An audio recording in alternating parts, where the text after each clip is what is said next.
Railway station पे भगदड़ हुई थी, बहुत से लोग मारे गए थे। उसके बावजूद बेशर्मी की इंतहा है कि इन्होंने कहा कि साहब उनको बनाया। मैं बताना चाहता हूं 2001 में कुंभ हुआ था, हमने आयोजन समिति का अध्यक्ष किसको बनाया था? किराया बढ़ जाता था ट्रेन और उसका कहा जाता था मेला टैक्स है, और उसी समय मेरे मन में बात आता था गजब है साहब, कुंभ मेला पर तो टैक्स है और हज पे सब्सिडी है। अरे बाप रे, ये तो धोती खोल रहा है। आइए देखते हैं, मजा आएगा। पिक्चर चालू करो। मेरे सवाल सिर्फ इतने हैं कि अगर महाकुंभ है, अगर ये आस्था का विषय है और लोगों का आना वहां लगभग तय है, अगर 30 करोड़ जनता आई थी 2013 में, तो अब ज्यादा आएगी, लोग ये कह रहे हैं। अगर उसके हिसाब से तैयारी हो रही है, निमंत्रण बंट रहे हैं, तो दिक्कत क्या है? क्यों विपक्ष के नेता इतने असहज हो रहे हैं कि कोई कह रहा है निमंत्रण बांटने की क्या बात है भाई, निमंत्रण ना मिले तो दिक्कत, कहीं निमंत्रण बंटने निकल जाए तो दिक्कत, साथ में खुदाई का सामान शुरू हो गया कि मुख्यमंत्री आवास खोद दो, वहां शिवलिंग निकलेगा। ये किस तरह के तर्क हैं? ये किस तरह का अटैक है? बात तो सही है। देखिए, सबसे पहली चीज है कि एक बड़ा इवेंट हो रहा है, धार्मिक इवेंट हो रहा है, बहुत सारे लोग आएंगे, मैनेजमेंट अच्छा होना चाहिए। अगर स्टेट गवर्नमेंट प्रयास कर रही है, सेंट्रल गवर्नमेंट उसे मदद कर रही है, तो बहुत अच्छी बात है। कोई इसके खिलाफ नहीं, कोई भी अपोजिशन पार्टी, कोई भी इंडिया अलायंस का घटक दल ये नहीं चाहता है कि व्यवस्था खराब हो। हाँ, क्वेश्चन जरूर करेंगे कि साहब ये कमी है, ये कमी होना भी चाहिए। आजम खान जी को जब इसकी कमान दी गई थी पिछली बार, तो ये एक बहुत अच्छा एग्जाम्पल था भारत देश के सेकुलर इथॉस को, जिसने दिखाया कि यहाँ पे धर्म विशेष होना जरूरी नहीं है, और काफी अच्छा आयोजन किया था। कमियां बेशक आप जितनी मर्जी गिनाइए, उस वक्त जहां तक हम लोगों को याद कर रहा है, लोगों ने तारीफी करी थी इंटरनेशनल। आप गए थे? बड़ी संख्या में लोग आए। आप गए थे? हाँ, अब मैं आगे नहीं, मैं नहीं गया था, लेकिन तो आपको कैसे पता कमियां नहीं थी? जाना जरूरी थोड़ी ना होता है। तो आपको कैसे पता कमियां नहीं थी? नहीं, अब देखिए, कमियां गिनाने को तो आपको कैसे पता कि वो अच्छा नहीं हुआ था? आप गई थी? या आज समाजवादी पार्टी ऑपोजिशन में, बीजेपी की सत्ता है, तो उसी के फेवर में सब बोला जाएगा? ये बहुत बड़ा एग्जांपल था कि आजम खान एक मुसलमान होने के बावजूद भी मेहनत करके एक अच्छी व्यवस्था की कोशिश कर रहे थे। देश के सेकुलर इथॉस को दुनिया ने देखा। आज की तरह नहीं कि कहने साहब माता प्रसाद पांडे को क्यों नहीं बनाया गया, हिंदू धर्म वाले को क्यों नहीं इंचार्ज बनाया गया। और ये हमारे कॉन्स्टिट्यूशन में लिखा हुआ है, सरकार का रोल धर्म के प्रोपोगेशन में नहीं होना चाहिए। This is what the constitution of India states. आप उसकी मैनेजमेंट करिए, आप उसमें सेफ्टी देखिए, आप उसमें हेल्थ केयर देखिए। पुराने जमाने में हैजा फैलता था, वो ना फैले। ये सरकार का काम है। सरकार का काम रिलीजन की बैटिंग करना नहीं है वोट के लिए। सुधांशु त्रिवेदी जी, आजम खान अगर निगरानी कर रहे थे हर चीज की, तो फिर ये सेक्युलर इंडिया है?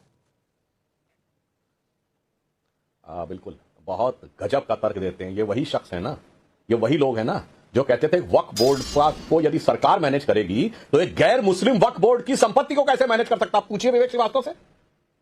अब सेकुलरिज्म का मीनिंग बदल जाएगा। यहां शुद्ध धार्मिक आयोजन।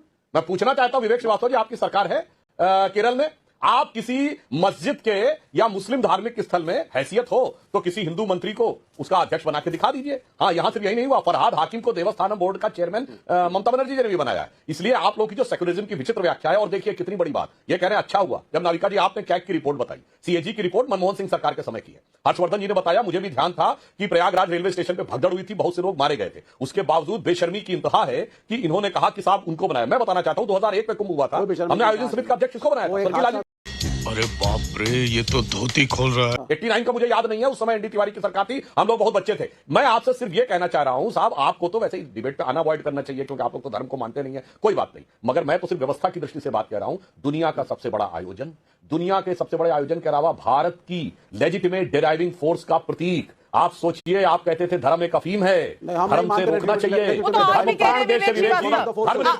वहां कुंभ में हैजा फैलता है। सुधांशु त्रिवेदी जी आज भी कह रहे हैं कुंभ में हैजा फैलता है, आपको उस पर ध्यान देना चाहिए। सुनिए, हाँ बिल्कुल, आपको प्रिकॉशंस लेने चाहिए। पुराने जमाने में लोग ज्यादा होते थे, किसी भी गैदरिंग में समस्याएं हो सकती हैं। इसमें अंधविश्वास करके बोल देना कि कोई समस्या नहीं। मैं बताना चाहता हूं, मुझे जो अर्लीस्ट कुंभ याद है, नहीं नाविका सर अपने टर्न पे बोलिए, सबको पता है।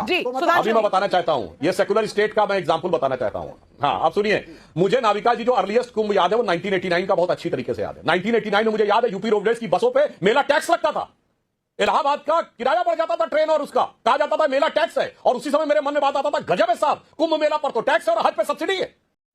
ये बड़ी अच्छी बात कही आप। विवेक श्रीवास्तव से, ये सेकुलर गवर्नमेंट थी जो तीर्थ यात्रा का सारा पेमेंट 1989 में सरकार किसकी थी? 1989 में सरकार किसकी थी? अब सोनिए, समर्थन कौन दे रहा था? सरकार थी, कांग्रेस की सरकार थी मेरे भाई। सरकार को समर्थन तो बीजेपी भी दे रही थी ना। याद नहीं रहता, जनवरी में कुंभ होता है। जनवरी 89 में एनडी तिवारी की सरकार यूपी में थी और राजीव गांधी को कुछ नहीं पता रहता भाई।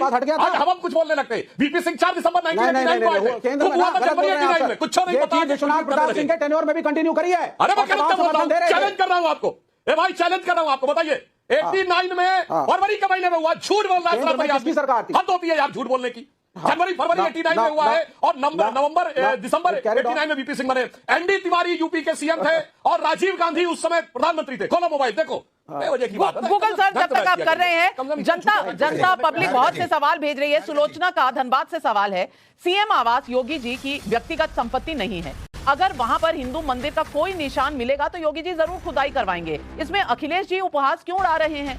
महेंद्र हरित का कैथल से सवाल है, जिन लोगों ने बुलावे के बाद भी अयोध्या जाना जरूरी नहीं समझा, उन्हें आज कुंभ का निमंत्रण क्यों चाहिए? बात तो सही है। सतीश चांडक का मुंबई से सवाल है, नाविका जी भदौरिया जी ने अभी कहा कि हमने आजम खान को कुंभ मेले का चीफ बनाया था, तो फिर वक्फ बोर्ड में नॉन मुस्लिम के होने का इतना विरोध क्यों कर रहे हैं? भदौरिया जी जवाब दीजिए।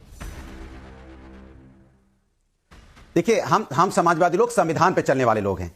धर्म, हमने कहा ना, हम लोग धर्म, ये भारतीय जनता पार्टी धर्म को बांटना चाहती है। तो वक्फ बोर्ड में किसी हिंदू को बना देंगे, मानने वाले लोग, वक्फ बोर्ड में हिंदू को बना देंगे। अरे पूरी बात तो सुन लीजिए। आजम खान, अरे आप क्यों बैटिंग कर रहे हैं बीजेपी की? भाई सवाल है पब्लिक का, बीजेपी की तरफ से मत बोलिए ना। सवाल है पब्लिक का, और मरते दम तक पब्लिक के सवालों को पूछती रहूंगी, आपको सही लगे या ना लगे। बोला कि भाई नहीं, सुनिए, इसके पहले आपने बोला, मेरी बात सुनिए, इसके पहले आपने बोला समाजवादी और कांग्रेस के पेट में दर्द क्यों होता है? मेरे पेट में दर्द नहीं हो रहा है कुंभ होने से, बीजेपी के पेट में दर्द हो रहा है, क्योंकि उसका राजनीतिकरण करना चाहते हैं, राजनीतिक लाभ लेने के चक्कर में इतना हल्ला मचा रहे हैं। कुंभ तो मेरी आस्था का विषय है, हमने तो 2013 में इतना भव्य कुंभ करवाया था, महाकुंभ करवाया था। अच्छा, हमको सिखा रिया है। हमें विदेश में इसके लिए हम लोग को सराहना किया गया, हमें अवार्ड दिया गया, और हम ये बताना चाहते हैं 45 लोग मर गए थे, हमने आजम खान साहब 45 लोग स्टैम्पीड में मर गए थे, महाकुंभ हुआ और आपने भव्य करा दिया कि यहाँ पे हर व्यक्ति हर धर्म का सम्मान करता है। नाविका जी मुझे कुछ कहना है, नाविका जी इजाजत दें, एक लाइन। नाविका जी आपने बिल्कुल सही बताया कि जो नाविका जी, अनुराग भाई प्लीज, आपने बताया कि सीएजी की रिपोर्ट आई थी 2013 की कुंभ को लेकर, और माननीय सुधांशु जी ने कहा केंद्र में कांग्रेस की सरकार थी और केंद्र और राज्य में उत्तर प्रदेश की सरकार थी। मैंने सीएजी की रिपोर्ट निकाली 2019 कुंभ मेले की, जिसको मुझे सौभाग्य मिला था जाने का, जनवरी से मार्च के अंदर। मैं जनवरी में गया था, और सीएजी लिखा ऑफिशियल टाइम्स ऑफ इंडिया की रिपोर्ट है, किस तरह से मिसमैनेजमेंट था, पैसों को किस तरह से, पैसे का पूरा हिसाब नहीं हुआ है, वेस्ट डिस्पोजल, क्राउड मॉनिटरिंग में गड़बड़ी थी। ये सीएजी की रिपोर्ट है, और उत्तर प्रदेश सरकार ने ऑफिशियली बयान दिया है कि we will report, official spokesperson UP government का। सुधांशु जी, मैं आपको रिपोर्ट और न्यूज़पेपर आर्टिकल भी भेज दूंगा। ये सीएजी की रिपोर्ट पर अगर उत्तर प्रदेश की उस वक्त की सरकार ने गलत काम किया था, तो वही गलत काम तो योगी आदित्यनाथ जी की सरकार ने किया था। अब सवाल यह है कि हर सरकार का एक कर्तव्य होता है कि वो अच्छे से अच्छी सुविधाएं दे। अनुराग भाई बराबर बोल रहे हैं, और दोबारा से मैं पूछ रहा हूं, ये इन्विटेशन की बात कहां से आई? जिसको जाना है, मुझे तो कोई इन्विटेशन मिला नहीं था 2019 में, मुझे सौभाग्य मिला जाने का, मैं वहां पर गया, तो जाएगा अखिलेश जी, वो वीआईपी स्टाइल में जाएगी। 40-30 करोड़ लोग आते हैं, जहां इन्विटेशन आया वहां तो गए नहीं। बात अब आप दूसरी कर रहे हैं, लेकिन सवाल जो पूछा गया उसका जवाब कोई क्यों नहीं दे रहा? पब्लिक ने सवाल पूछा, और तहसीन भाई इसका जवाब जरूर दे दीजिए। अगर आजम खान महाकुंभ मेले के हेड हो सकते हैं, तो वक्फ बोर्ड में कोई हिंदू क्यों नहीं हो सकता?